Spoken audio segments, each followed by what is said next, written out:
नमस्कार दोस्तों, आज का टॉपिक है एचसीएफ महत्तम समापवर्तक। महत्तम का मतलब होता है सबसे बड़ा और समापवर्तक होता है समधन अपवर्तक। दो या दो से अधिक संख्याओं का महत्तम समापवर्तक वह अधिकतम यानी सबसे बड़ी संख्या होती है जो उन संख्याओं को पूर्णतः विभाजित कर देती है। तो संख्याओं का महत्तम समापवर्तक निकालने के कई विधि होते हैं, उसमें कुछ विधि पर हम चर्चा कर रहे हैं। तो सबसे पहले देखते हैं अपवर्तक विधि। अपवर्तक विधि में हम क्या करते हैं, उनके अपवर्तक यानी फैक्टर लिखते हैं और जो कॉमन होता है उसको हम ले लेते हैं। तो जैसे एचसीएफ ऑफ 8 और 10 है, तो हम सबसे पहले क्या करेंगे, 8 का फैक्टर लिख देंगे और 10 का फैक्टर लिख देंगे। तो हम देख रहे हैं इसमें क्या कॉमन है, 1 फैक्टर कॉमन है, 2 फैक्टर कॉमन है, लेकिन हमको सब क्या लेना है, हाईएस्ट। हाईएस्ट दोनों क्या है, 2। इसका मतलब एचसीएफ क्या हो जाएगा, 2।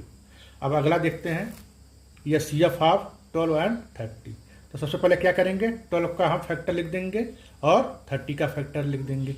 इसमें हम कॉमन देख रहे हैं, 1 कॉमन है, 2 कॉमन है, 3 कॉमन है, 6 कॉमन है, लेकिन हमको क्या लेना है, सबसे बड़ा हाईएस्ट। हाईएस्ट क्या है, ये है 6। इसका एचसीएफ क्या हो जाएगा, 6। और दूसरा मेथड देखते हैं भाग विधि, डिवीजन मेथड। तो डिवीजन मेथड हम आगे देखते हैं, एचसीएफ ऑफ 42 और 63।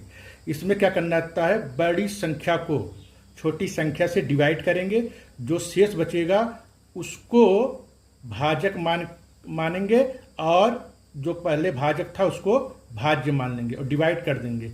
और 0 अगर आ जाता है तो वही भाजक क्या हो जाता है, एचसीएफ हो जाता है। यहाँ देखते हैं 63 को जब हम 42 से डिवाइड कर रहे हैं तो शेष कितना बचा रहा है, 21। अब 21 भाजक हो जा रहा है, 42 भाज्य हो जा रहा है। डिवाइड कर दे रहे हैं, रिमाइंडर शेष कितना आ जा रहा है, 0। इसका मतलब 21 क्या हो जाएगा, एचसीएफ। 42 और 63 का एचसीएफ कितना हो गया, 21। जब दो से अधिक संख्याएं होती हैं तो उसमें पहले दो संख्या को लेकर उनका एचसीएफ निकालते हैं और जो एचसीएफ आता है उसको तीसरी संख्या से मिला के दोनों में एचसीएफ निकालते हैं। जो एचसीएफ आता है वही फाइनल एचसीएफ हो जाता है।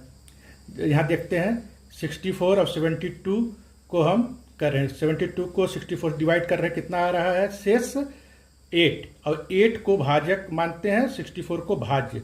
डिवाइड कर दे रहे हैं, डिवाइड हो जा रहा है, यानी ये 8 क्या हो जा रहा है, ये 64 और 72 का एचसीएफ। अब 8 को हम 80 के साथ एचसीएफ निकालेंगे तो निकालने कितना आ रहा है, यहाँ देख रहे हैं तो 8 ही आ रहा है। इसका मतलब 64, 72 और 80 का एचसीएफ कितना हो जाएगा, 8। इस तरह आपके लिए कुछ संख्याएं हैं।